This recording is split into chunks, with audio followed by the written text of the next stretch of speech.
Developed model और technology ये जो है टास्क फोर्स को सौंपी जाएंगी। और टास्क फोर्स में किसको चुना जाएगा? जिन्होंने हर विधा में अपनी जिंदगी लगा दी है, ऐसे मोतियों को पहचान के उस टास्क फोर्स का हिस्सा बनाया जाएगा। और ये मॉडल और टेक्नोलॉजी उनको थमा दी जाएगी, भैया इसको समझ लो, और अपने इतने बृहद अनुभव के हिसाब से आप इसमें क्या सुधार बता रहे हो, उसे फर्स्ट डिग्री का उससे सुधार किया जाएगा।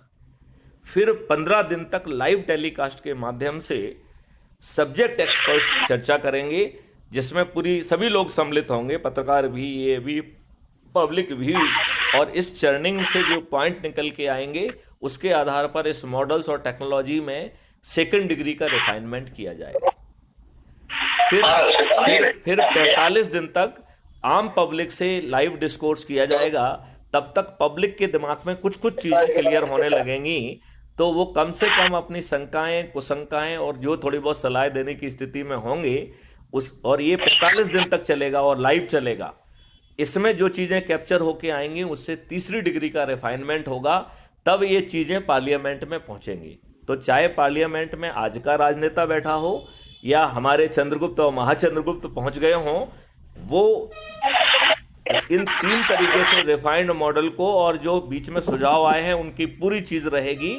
और ये उनकी जिम्मेदारी होगी कि जो जो चीजें आई हैं सुझाव में, यदि वो उचित हैं तो इसे इस मॉडल के रिफाइनमेंट में उपयोग कर लिया गया है, ये सुनिश्चित करना पार्लियामेंट का जिम्मेवारी होगी, राइट। और तब वो कानून बनेगा। इसका मतलब है मैथिली शरण गुप्त ने भी जो मॉडल्स और टेक्नोलॉजी सोची हुई है, बनाई हुई है, वो किसी के ऊपर थोपी नहीं जाएगी, और आपका नियम, कानून और इकोसिस्टम बदल जाएगा। और ये एकदम अद्भुत होगा। आपका बिना थाने जाए जो है एफआईआर दर्ज होगी। आप बटन दबाएंगे, एक ट्रेंड वॉलंटियर्स पहुंचेगा जो आपकी एफआईआर दर्ज करेगा। कानून में एक थोड़ा सा बदलाव कर दिया जाएगा कि झूठी रिपोर्ट करना, वो तो यहाँ स्टार्ट हो चुका है। देखो पूरी आत्मा, देखो पार्ट करने से कुछ नहीं होना है, पूरी आत्मा बदलना पड़ेगी ना। श्री शरण जी, मुंबई में करीब 15% लोग जो है बाहर के आगे हैं, पुलिस डिपार्टमेंट में काम कर रहे हैं, ठीक है ना, जो कि पुलिस भर्ती से अलग है। और ये चीज मेरे समझ में फिलहाल नहीं आया कि जो है बाहरी लोगों को क्यों लिया जा रहा है। मैं तो आपसे उल्टा कह रहा हूं, इस सब चक्कर में ना पड़े। हम ये सोचें कि क्या पब्लिक की एफआईआर दर्ज होने लगी, क्या जो है पब्लिक को सम्मान मिलने लगा थाने में, क्या जो है उनकी, क्या, एक मिनट, क्या उनके केस की अच्छी विवेचना होने लगी, क्या जो है ना अच्छी विवेचना करने के लिए बाध्यता पैदा कर दी गई है। तो ये हमारा जो मॉडल कह रहा है कि इसमें एक बड़ा कानून में परिवर्तन ये किया जाएगा कि झूठी रिपोर्ट करना, झूठी गवाही देना, झूठी विवेचना करना, झूठी वकालत करना, ये चारों बहुत संगीन परजरी के ऑफेंस होंगे। इनको करने वाले जेल में सड़ेंगे। और टेक्नोलॉजी को यूज करने के लिए टेक्नो इंजन बनाया गया है, जिसे हमने डिजिटल चंद्रगुप्त कहा है। वो इतना पावरफुल है और इसमें भारत सरकार का कोई खर्च नहीं आने वाला है। इसमें RFID, सेंसर, ड्रोन, CCTV जैसी 21 टेक्नोलॉजियों का उपयोग किया जा रहा है। इन 21 टेक्नोलॉजीज के आधार पर जो आज की पुलिस एविडेंस को सोच नहीं सकती है, वो ऑटो रूप से जो है ना केवल कैप्चर होंगे बल्कि हैश वैल्यू से लॉक होके रियल टाइम में पुलिस और कोर्ट में भेज दिए जाएंगे। अधिकतम 15 दिन में चालान पेश हो जाएगा। जो जजेज हैं इनके लिए भी एक व्यवस्था की गई है कि ये जजेज जो है ना इस ट्रेंड करके, आम आदमी को भी ट्रेन करके जज के रूप में इन पैनल किया जा सकता है। और एक जज उसे जो है ना दूसरा केस तभी मिलेगा जब वो उसको डिस्पोज ऑफ कर देगा। और जो है अधिकतम 30 दिन में न्याय मिलेगा।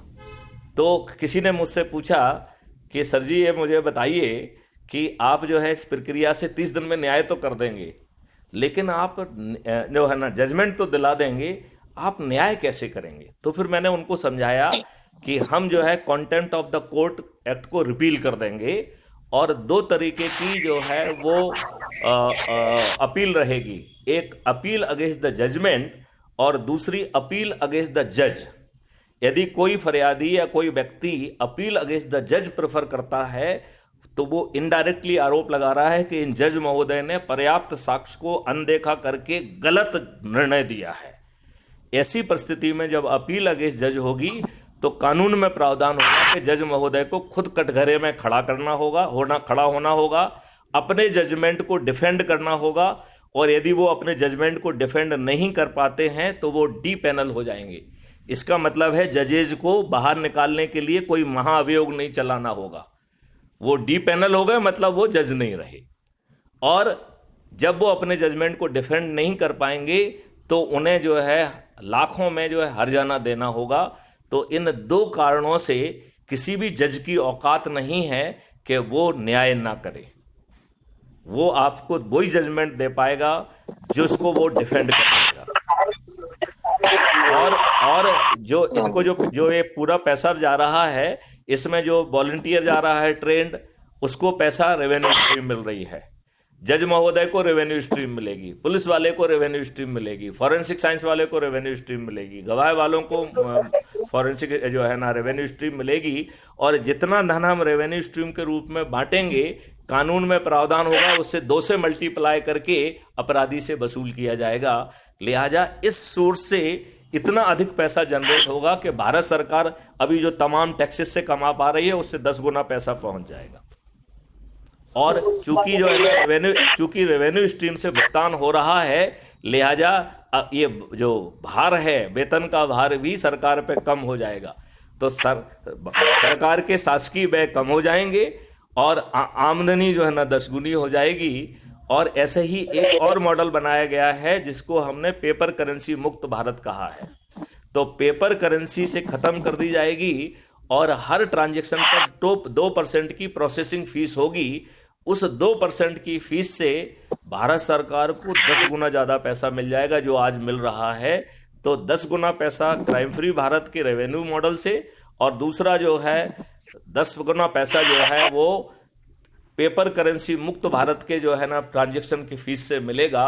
और भारत सरकार को जब 20 गुना पैसा मिल रहा है तो 5 सालों के अंदर टैक्स जो है पहले साल जो है 50% कर दिया जाएगा, दूसरे साल 25% कर दिया जाएगा, तीसरे साल जो है 15% कर दिया जाएगा, चौथे साल 5% कर दिया जाएगा, और 5वें साल जो है ये पूरा देश हर तरीके के टैक्स से मुक्त होगा। और भारत सरकार और भारत का हर नागरिक जो है उसके पास रोजगार का भी मौलिक अधिकार होगा, शिक्षा का भी होगा, भोजन का भी होगा, स्वास्थ्य का भी होगा, प्रॉस्पेरिटी का भी होगा।